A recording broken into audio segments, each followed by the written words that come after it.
باب الاستحقاق، اس سے پہلے کا باب الحقوق تھا، یعنی اس سے مراد حقوق جو نبی کی طبیعت میں بغیر ذکر کے داخل تھے، اب اسی سے مناسبت بالکل ظاہر ہے، لفظ اور معنی دونوں اعتبار سے۔ یہاں طلب حق کرنا ہے، وہ جو حق بنتا ہے نبی کے تابع ہو کر کے، تو اس کا مطالبہ کرنا، اس کو کہا جاتا ہے استحقاق۔ کیا کہتے ہیں؟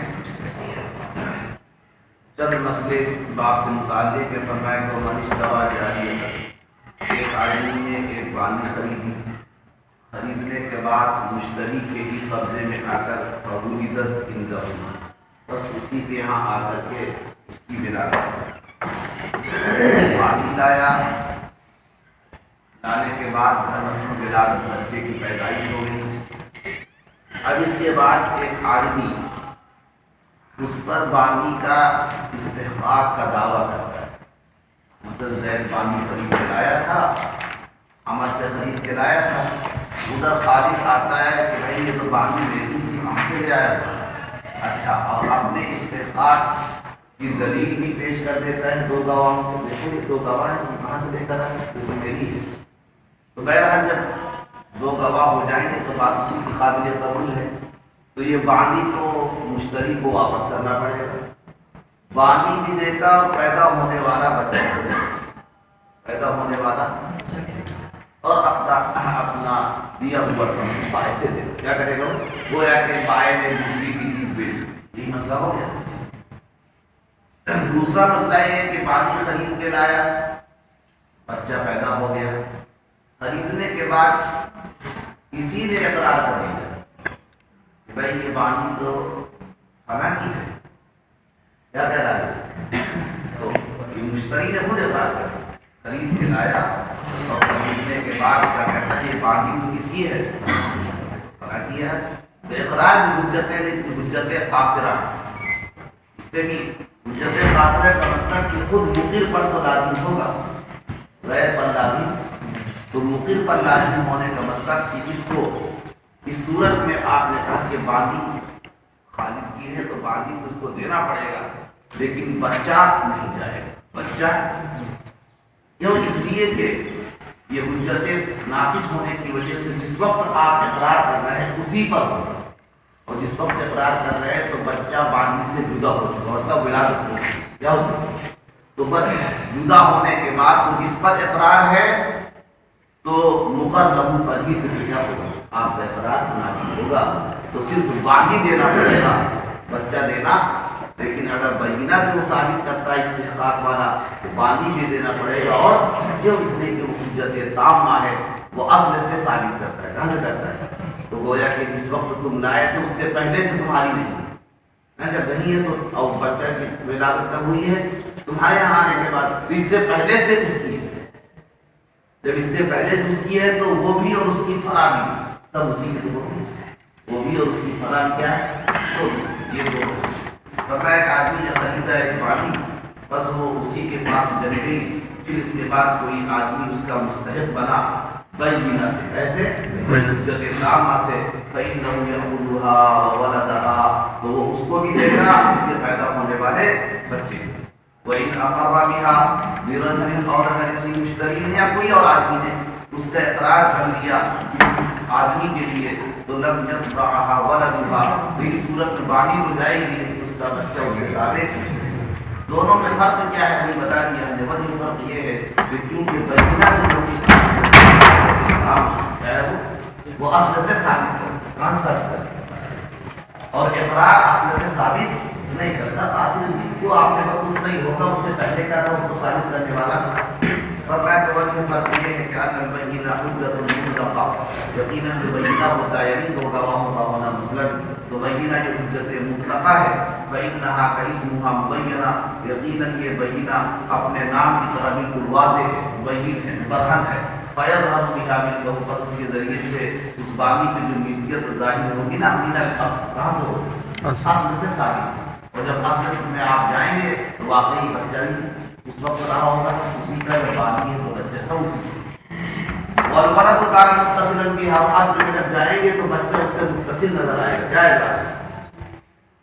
اور بچہ اس سے متصل ہوگا فیکون لہو، لہٰذا وہ بچہ بھی اسی کا. دوسری صورت میں جب کسی نے اعتراض کیا ہے، مشتری نے خود اعتراض کیا کہ زید کی ہے تمہاری زندگی نہیں ہے، بیٹے تمہاری نہیں ہے، خرید چوری خلا کی ہے، تو اعتراض کرنا یہ حجت قاصرہ اپنے تک آتا ہے. میں یہ اعتراض یہ حجت قاصرہ ایسا ہے، یثبت الملک، یہ ملکیت کو ثابت تو کرے گا، پھر مخبر بھی ہے مخبر بھی میں ملکیت کو ثابت کرے گا. کیوں ثابت کرے گا؟ تاکہ خبر دینے والے کی خبر صحیح ہو جائے بس. کیونکہ عاقل بالغ کے کلام کو لغو ہونے سے، جھوٹا ہونے سے حد تک امکان بتایا جاتا ہے. تو جب وہ کہہ رہا ہے کہ بھائی بات نہیں میری نہیں ہے، یہ تو فلاں کی ہے، تو یہ بات تو آپ کی مانی جا رہی ہے، ضرورت ہے چلی جا رہی ہے. لیکن اس میں یہ بات نہیں کہ بہت اصل سے آپ کی بات مانی ہے، اصل سے آپ کی بات مانی فرمایا کہ حجت قاصرہ ہے، بس یہ مخبر بھی میں ملکیت کو ثابت کرے گا. کیسے؟ یہ خبر کی صحت کو صحیح کرنے کی ضرورت ہے کی ضرورت ہے، تاکہ اس کی خبر صحیح ہو جائے. مخبر بھی کی خبر کی صحت کی ضرورت کے طور پر وقد دفعت کی اس بات کی عبادت کے ساتھ اور تحقیق کی اس کی جو خبر ہے یہ کیا ہے، یہ ضرورت پوری ہو جاتی ہے ملکیت کو ثابت کرنے کے ساتھ بچے کے جدا ہونے کی. پہلی بات یعنی بچے کے پیدائش کے بعد ہی اگر آپ اس کی ملکیت ثابت کر دیتے ہیں تو بھی کیا ہو جاتی ہے، یہ ضرورت یعنی مخبر بھی کی خبر کو سچا قرار دینا، اس سے بھی کیا ہو جاتا ہے پورا. فلا يكون الولد له کی صورت میں بچہ اس کا یعنی مقرر کا نہ ہو. سمجھ رہی بات؟ اچھا، پہلے والے مسئلے میں جب کہا تھا کہ بینہ سے ہو تو بچہ ثابت ہو جائے گا، تو اس میں یہ بات آتی ہے کہ آیا ایک ہی فیصلہ میں دونوں چلے جائیں گے. قاضی کے پاس فیصلہ کیا تو قاضی نے کہا ہاں بھائی ہم نے 2 بینہ پیش کر دیا، جاؤ تمہاری یہ بات جگہ دیا. فرض کر لو جس وقت بچہ پیدا ہوا تو یہ جو مشتری تھا بچہ کسی اور کے یہاں پہ آیا، بچہ کسی اور کے یہاں اپنے اعتراض نہیں کیا، دوسرے کے یہاں پہ آیا، صرف اس کی قبضے اس وقت کون کی بات اور فیصلہ ہو گیا تمہاری نہیں ہے کی ہے. تو کیا یہی فیصلہ اس باقی کو بھی دلوا دے گا اور اس بچے کو بھی دلوا دے گا، یا یہ کہ باقی کے لیے قاضی الگ فیصلہ کرے اور بچے کے لیے کیا کرے گا یہ بتائیں. فرمایا کہ کہا گیا ہے کہ یہ بچہ داخل ہو جائے گا قضا میں ماں کے ساتھ تباہ. کیسے ہو جائے گا؟ ماں کا فیصلہ ہوا تو بچے کہیں رہے وہ مل جائے گا اس میں. وکیلا لیکن جو دوسری روایت ہے اور یہی صحیح روایت کہی جاتی ہے وہ یہ ہے کہ اس طرح قضا میں غلط نہیں بھائی، غلط کے لیے بھی قضا کی شرط لگائی ہے اور اس کے صحیح ہونے کی طرف مقصود کے مسائل بھی اشارہ کر رہے ہیں. کیا کر رہے ہیں؟ یعنی صحیح دلیل تو نہیں پائی جا رہی ہے لیکن ایک مقصود کا ایک مسئلہ ہے جو اشارہ کر رہا ہے، اس سے پتہ چلتا ہے کہ بچے کے لیے الگ سے فیصلہ ہونا چاہیے. وہ کیا ہے؟ وہ یہ ہے کہ فإن القاضی یقیناً قاضی اذا لم يعلم الزوائد، کہتے ہیں کہ قاضی کے پاس کسی چیز کا مقدمہ آیا اور وہ اصل کو لے کر کے فیصلہ کرا لیکن نہیں معلوم کس کے بچے ہیں نہیں ہیں، کچھ بھی نہیں معلوم. جانوروں کو لے لو، کسی جانور کا مسئلہ آیا اسے نہیں پتا کہ اس کے تحت بچے بھی ہیں کہ نہیں ہیں اور اس نے فیصلہ کر دیا. کس کا کر دیا؟ جانور کا فیصلہ کر دیا اور بچوں کے بارے میں پیداوار ہوئی تھی نہیں ہوئی تھی کچھ بھی نہیں. تو کہتے ہیں وہاں یہ بتایا جا رہا ہے، امام محمد فرماتے ہیں کہ زوائد داخل نہ. زوائد تو کیا پتا چلا؟ زوائد اور یہ بچہ بھی زوائد ہی تو ہے، بچہ بھی کیا ہے فیصلہ کیا تھا اصل کا، تو زوائد داخل نہیں ہو رہے. جب نہیں ہو رہا ہے تو یہ مسئلہ اشارہ کرتا ہے کہ یہاں پر بھی ماں کے فیصلے سے ابھی بیٹا داخل نہ. فرمایا کہ قاضی جب کہ زوائد کو نہ جانے، امام محمد علی رحمہ نے فرمایا کہ زوائد حکم میں یعنی فیصلے میں داخل نہ. وقتل ولد اسی طریقے سے بچے کو سمجھ کرنے تو زوائد میں سے ہے. اذا کان فی ید غیر، لیکن یہ اس وقت ہے جبکہ یہ غیر مستحق کے قبضے میں. فرمایا نا جبکہ غیر کے قبضے میں تو لا يدخل تحت الحکم، تو یہ حکم کے تحت داخل نہ ہوگا. ماں کے ساتھ تباہ، ماں کے ساتھ ماں جب ماں ہی کی پرورش میں ہے تو جب ماں کا فیصلہ تو بیٹے کا بھی کیا ہو جائے گا فیصلہ. وہ من استوراب ایک آدمی نے خریدا ایک غلام، خریدا ہوا حر، خریدا تھا غلام اور گھر جا کے کہہ رہا ہے میں تو آزاد کا خریدا ہے ایسا کہتا ہے.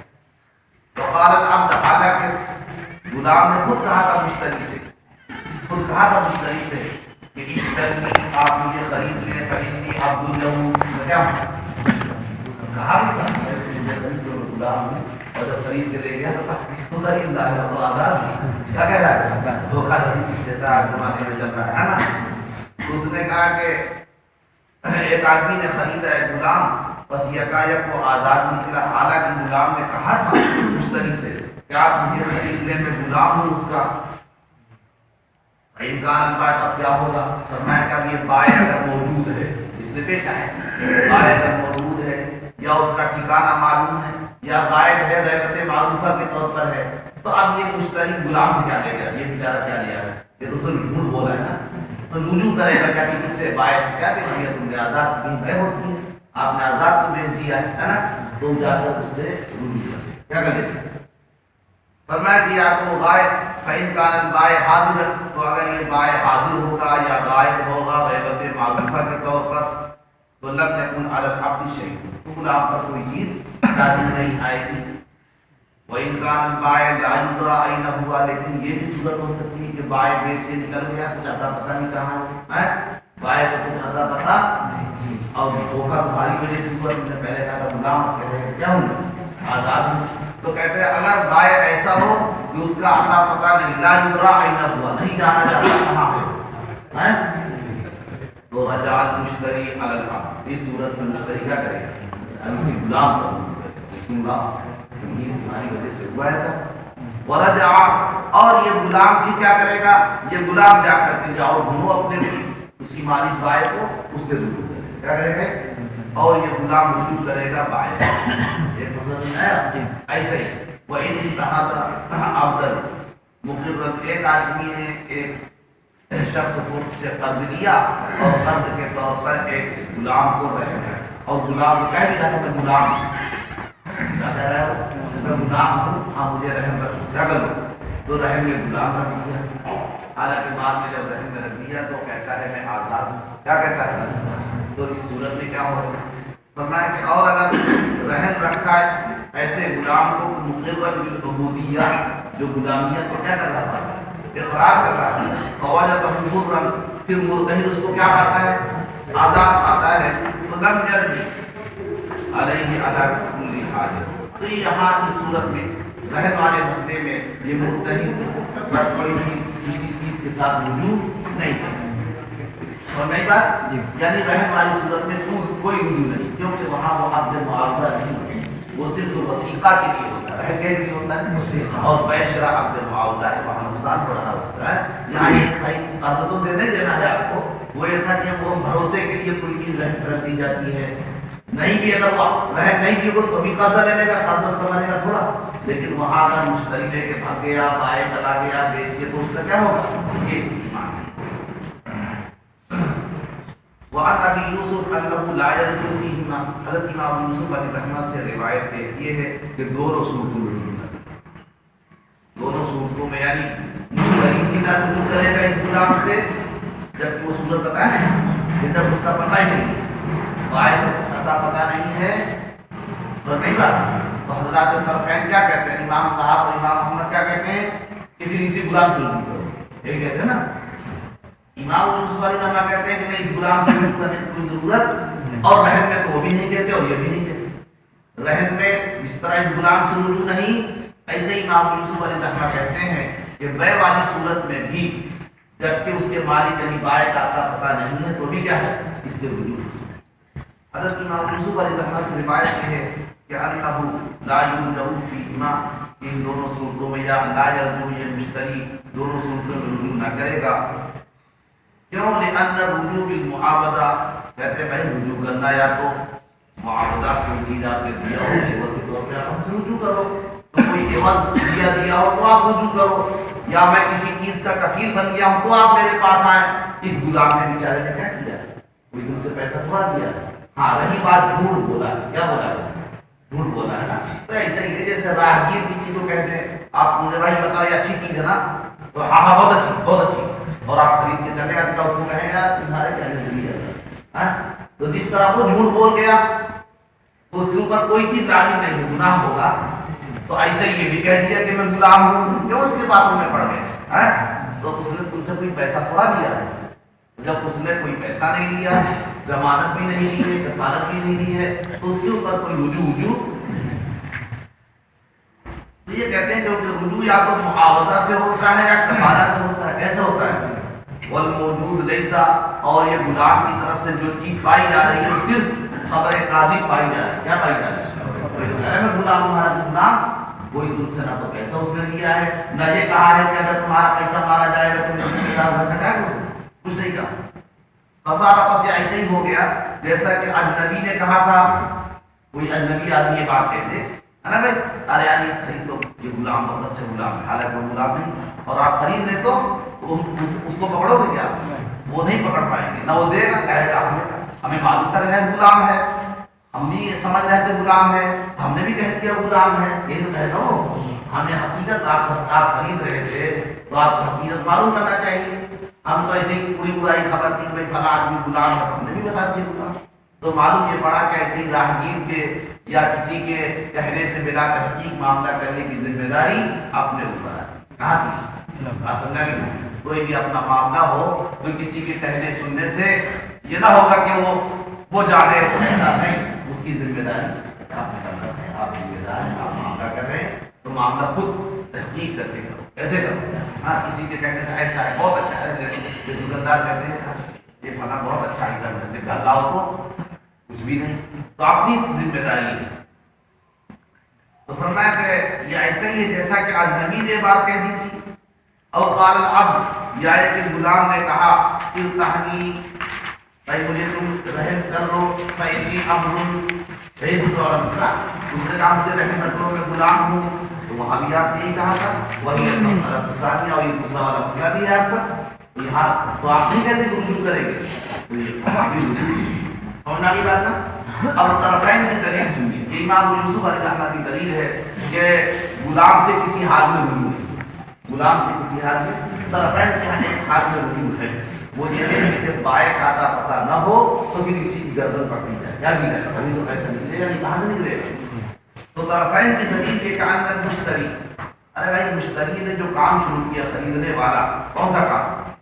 تو معتمدا علی امرہ، اسی کے حکم کرنے پر تو اعتماد کیا اس نے. میں غلام ہوں، مجھے خرید لو، ہے نا، اسی کے کہنے پر اس نے اعتماد کرتے ہوئے معاملہ شروع کیا. اور اس کے اقرار کرنے سے کہ انی عبد، میں کیا ہوں؟ غلام. اذا القول له بالحریہ، جبکہ اس کا ایک کہنا کہ آزاد ہوں میں حریت کے بارے میں، ہے نا بھائی، کیونکہ قول اسی کا مانا جاتا ہے آزادی.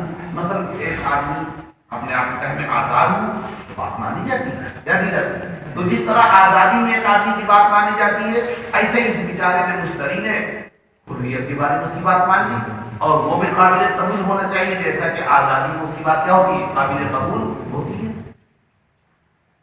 تو جب تمہاری بات کا اعتبار ہے شریعت میں، اس طرح آزادی میں ہے ایسے ہی کہے میں غلام ہونے میں بھی تمہاری بات کا اعتبار، تو تو لہذا غلام ہی کو شرع کا حکم کرنے کی وجہ سے ضامن قرار دیا جائے گا. سمجھ ہے نا بھائی. تمہاری بات اگر ایسا ہو کہ تمہاری کہیں باتیں نہیں مانی جاتی، ہم کہہ دیتے ہیں یہاں پر بھی نہ مانی جائے گی. ایک آدمی غلام ہوتا ہے، کچھ دنوں کے بعد کہنے لگتا ہے کہ میں آزاد ہوں، آزاد ہوں، تو بات مانی جاتی نہیں مان جاتی. تو ایسے تم اپنے آپ کو غلام کہہ رہے ہو تو تمہاری بات ماننے کا مطلب کہ امر شرع لگتا ہے، حکم شرع نافذ ہوتا ہے. آپ کو ماننا نہ ماننا والا چیز ہو گئی، حکم شرع نافذ ہوتا ہے. کیا ہوتا ہے؟ جیسا کہ ایک آدمی کے اقرار سے حکم شرع نافذ ہو جاتا ہے، ایسے ایک آدمی کے آزاد کہنے سے حکم شرع نافذ ہوتا ہے. تو ایسے تمہارے غلام کہنے سے بھی کیا ہوگا، اور تمہارے کہنے سے اس نے لیا ہے، اور جب اس کا پیسہ مرے گا یعنی وہ بائے کاٹا پتہ نہیں ہوگا تو تمہاری گردن کیا کی جائے گا نا بھائی. لہٰذا غلام کو امر شرع کرنے کی وجہ سے کیا کیا جائے گا، ثمن کا ضامن قرار دیا جائے گا. سمجھ میں آیا؟ لمکن تعذر الرجوع، یہاں لیکن کا وقت نہیں، کب جب کہ اس کا رجوع کرنا متعذر ہو جائے علی البائع ہے پر، ہاں، دفعا للغرر والضرر، ہے بھائی، غرور یعنی دھوکہ اور ضرر کو دفع کرنے کی. اچھا، ولا تعذر الا فيما لا يعرف مكان، اور یہ بات بالکل صحیح ہے کہ تعذر اسی وقت ہوگا نا کہ جب تو اس کا مکان کچھ عطا پتا، اور اگر عطا پتا ہے تو ابھی تعذر نہیں، ہم جا کے وہاں سے لے لیں گے، ہم جا کے کیا کریں گے؟ تو مولا تعذر، اور کوئی تعذر نہ ہوگا مگر اسی صورت میں جب اس کا مکان پتا ہے۔ اچھا، امام یوسف علیہ السلام نے کہا تھا کہ بھائی یہ تو معاوضہ، کیونکہ رجوع کرنا یا تو معاوضہ سے ہوتا ہے یا کفالہ سے ہوتا ہے، کیسے ہوتا ہے؟ اور یہ اس نے کیا ہی نہیں ہے، نہ تو آپ سے کوئی چیز لے کے لیا ہے آپ اس کے عوض میں لے لو، نہ اس نے کفالت کی ہے، تو کیسے آپ رجوع کریں؟ تو اس کا جواب فرمایا کہ والبیع عقد المعاوضہ، بھائی بیع عقد معاوضہ ہے۔ بیع کیسا ہے؟ کہتے ہیں اس کو ایک طرف سے ادھر عوض، ایک طرف سے ادھر سے عوض، یہ ملتا ہے تو بیع عقد معاوضہ ہے۔ فَأَمْكَنَ أَنْ يُجْعَلَ الْعَامِلُ بِهِ ضَامِنًا، تو لہٰذا بیع کے بارے میں جو بھی حکم کرے، بیع کے بارے میں جو بھی حکم کرے گا تو اس عامل کو سلامتی عوض کا ضامن قرار دیا جائے۔ کیا کیا جائے؟ بھائی آپ نے کہا کہ مجھے خرید لو، میں غلام ہوں، تم نے بیع کا اور بیع کا مطلب یہ کہہ رہے ہو کہ میرے ذات کے عوض جو پیسہ ہوگا اس کا سلامتی کا بھی ذمہ دار، اس کی سلامتی کا کیا ہوں؟ اور جب تم اگرچہ صراحتاً نہیں کیا لیکن آپ معنی کے اعتبار سے آپ ضامن ہیں سلامتی کے، تو جب سلامتی اس کی فوت ہو رہی ہوگی یا جب اس کا مکان پتہ نہ ہوگا تو آپ کیا کرنا پڑے گا؟ ایسا اسی کو فرمایا کہ یہ عقد معاوضہ ہے، بس ممکن ہے کہ عامل کو اس کے سلامتی کا ضامن قرار دیا جائے، کما ہوا موجب، جیسا کہ اس کا موجب مقتضا ہے۔ عقد معاوضہ کا مقتضا تحریر ایک سلامتی ہونا چاہیے، اور دونوں کے عوض صحیح سالم ہے، دونوں کے عوض کیا ہے؟ ہاں، آپ نے رہن سے جو آپ نے کہا تھا تو رہن عقد معاوضہ نہیں ہے، وہ عقد معاوضہ تو وہاں اگر وہ چلا بھی جائے، ختم بھی ہو جائے تو ایسا وہ ایک وثیقہ ہوتا ہے، وہ بھروسے کے لیے دیا جاتا ہے، کیا دیا جاتا ہے؟ وہ بھروسہ ہے۔ تو فرمایا کہ آپ رہیں گے یہ اللہ علیہ وسلم معاوضہ، آپ نے اسی پر قیاس کیا ہے، فرمایا کہ وہ معاوضہ نہیں ہے بل ہوا وثیقہ، بلکہ وہ بھروسہ ہوا کرتا ہے باستیفاء عین حقہ، عین حق کی وصول کرنے کے لیے، یہی ہوتا ہے، بس ایک ضمانت کے طور پر ہوتا ہے، اصل وہ مطلوب نہیں ہوتا ہے، اصل وہ مطلوب۔ اچھا، یہی وجہ ہے کہ کیونکہ رہن یہ عقد معاوضہ نہیں ہے، یہ استیفاء حق کا ایک وثیقہ ہے، کیا یہی ہے نا؟ تو اسی وجہ سے آپ دیکھو کہ آپ جب بدلے صرف کریں، بدلے صرف سونے کے بدلے میں سونے، درہم کے بدلے میں درہم، ہے نا، یا ایک دینار کے بدلے میں اس کو صرف کریں، تو بیع صرف میں کیا ہے معنی؟ کہ بھائی نقد ہونا چاہیے، کیا ہونا چاہیے؟ تو بیع صرف ایک آدمی، مثلا میں نے آپ کو درہم اور آپ سے مجھے دینار دینا، کیا کرنا ہے؟ فوراً ہونا چاہیے، لیکن دینار دینے والا، میں نے درہم دے دیا، اب آپ کو دینار دینا چاہیے، تو آپ دینار نہ دے کر کے کوئی چیز رہن رکھ دو، بھائی دیکھو آپ کو بھروسہ نہیں ہے، یہ میری کتاب رہن رکھ دو، میں تمہیں دینار کیا کروں گا، یہ صحیح ہے، یہ کیا ہے؟ رہن۔ اگر یہ عقد معاوضہ ہوتا تو صرف میں اس طرح جائز نہ، صرف میں اس طرح جائز۔ ایسے ہی آپ نے سلم کے طور پر 100 درہم دیے، ایک مہینے کے بعد مجھے غلہ دے دینا، کیا کرنا؟ جب غلہ دینے کی بات آئی تو غلے دینا چاہیے نا، تو غلہ نہ دے پایا تو اس نے کہا بھائی مہینہ گزر گیا غلہ نے، تو اس نے کوئی چیز رہن کے طور پہ آپ کو دے دی، کیا کرنا؟ ارے بھروسہ کرو جو دے دو، اور نہ دے پاؤں تو کسی سے وصول کر لینا، نہ دے پاؤں تو دیکھو رہن رکھنا کیا ہوتا ہے۔ تو اگر رہن عقد معاوضہ ہوتا تو دونوں صورتوں میں جائز، اسی کو فرمایا کہ یہ عقد معاوضہ نہیں ہے، حتیٰ یجوز الرہن، حتیٰ کہ یہ رہن رکھنا جائز ہو جاتا ہے بدلے صرف کے عوض میں، کہنے سمجھا دیے مثال ہے نا نہیں، والمسلم فی، اور کہنے مسلم فی مع حرمت الاستبدال، باوجود کہ ان دونوں کا بدلنا یہ حرام ہوا کرتا ہے، کیا ہوتا ہے؟ بھائی ان کا بدل لینا کیا ہوتا ہے؟ حرام، لیکن رہن رکھنا جائز ہو گیا۔ فلا یجعل العامل به ضمانا للسلامہ، تو لہذا یہ عامل کو سلامتی کا کیا ہے؟ یہ ضامن قرار نہ دیا جائے، کیا نہیں دیا جائے؟ اچھا، وہ بخلاف الاجنبی، تو یہاں رہن والی صورت میں عامل کو کیا نہ دیا جائے گا؟ میں مجھے رحم رکھ لو، میں غلام ہوں، تو اس کو ضامن قرار، لیکن برخلاف اس کے ہے نا بھائی، وہاں ایسا نہیں ہے، وہ عقد معاوضہ ہے، وہاں عامل کو کیا دیا جائے گا؟ ضامن قرار۔ اچھا، اور ایک آپ نے نظیر پیش کی تھی، تو اجنبی راہگیر کوئی کہہ دے تو اس سے کچھ نہیں ہوتا ہے، تو یہاں بھی تو کہتے ہیں وہ بخلاف اجنبی، برخلاف اجنبی ہے۔ اجنبی کی بات واقعی کوئی کیوں لا یرضو بقولہ، راہگیر لوگوں کی باتوں کا کوئی اعتبار؟ یہاں تو آپ باقاعدہ معاملہ کر اور کرا رہے ہیں، ایک معاملہ کر رہے ہیں اور دونوں میں فرق نہیں ہوتا، برخلاف اجنبی کے، کیونکہ اس کی باتوں کا کوئی اعتبار، لا یرضو بقولہ، اس کے قول کی طرف کوئی توجہ نہیں کی جاتی، فلا يتحقق الغرور، اس کی طرف سے دھوکے کا کوئی تحقق نہیں۔ سمجھا نا؟ وَنَظِيرُ مَسْأَلَتِنَا، اور فرمایا کہ یہ جو ابھی ہم نے مسئلہ بیان فرمایا ہے ہمارے اس مسئلے میں جو کہا نا کہ قول المولا، جو مولا کا قول ہے، عبدی تم میرے اس غلام کو کیا کرو، بیچ دو، فإنی قد أذنت له، ہے کہ ہم میں نے اس کو کیا کر دیا ہے، اجازت دے دی ہے، ثم ظہر الاستحقاق، پھر کیا ہے فرمایا کہ ہمارا جو اب یہ مسئلہ ہے نا، تو یہ مسئلہ تو ایسے ہی ہے، اس کی نظیر مثلا فرض کر لو آقا نے اپنے غلام کو کہا بھائی میں نے اس کو تجارت کی اجازت دے دی، میں نے کیا کر دیا اس کو تجارت کی اجازت دی، بس تم لوگ میرے اس غلام کو بیچ دو، ٹھیک ہے نا، میں نے اجازت دی، بیچنے کے بعد پتا چلا کہ وہ غلام کسی غیر کا کسی غیر کا، تو بتاؤ یہ خریدنے والے کیا کرتے ہیں، خریدنے والے فوراً کسی کے پاس آئے گا، تم نے کہا، تو جس طرح جہاں آقا سے رجوع ہے ایسے یہاں پر اس غلام سے کیا ہوگا، تو میں تو ہمارے مسئلے کی نظیر تو مولا کا کہہ دینا ہے کہ بھائی تم لوگ بیچو میرے اس غلام سے، حالانکہ اس کا غلام کیا دوسروں کا استحقاق بھی کرا ہے اور یہ قرضہ ورضہ کر لیا، کیا کر لیا، تو یہ کس سے نہیں کرتے، ایسے ہی وہاں پر کیے گئے کہ تم لوگ بیٹو میرے اس غلام سے، ہے نا، فإنی قد أذنت له، کہ میں نے اس کو تجارت کی اجازت دے دی ہے، ثم ظہر الاستحقاق، پھر استحقاق ثابت ہو گیا اور قرضہ نکل آیا، تو یرجعون علیہ، وہ سارے کے سارے تجار کیا کریں گے، رجوع کرتے ہیں اسی کی اپنی قیمت کے ساتھ، ہے نا، اسی کسے کرتے ہیں، تو جس طرح یہاں رجوع ہے ایسے ہی تم فی وزیر مسئلہ کر لیے اشکال ہے تو اس کا جواب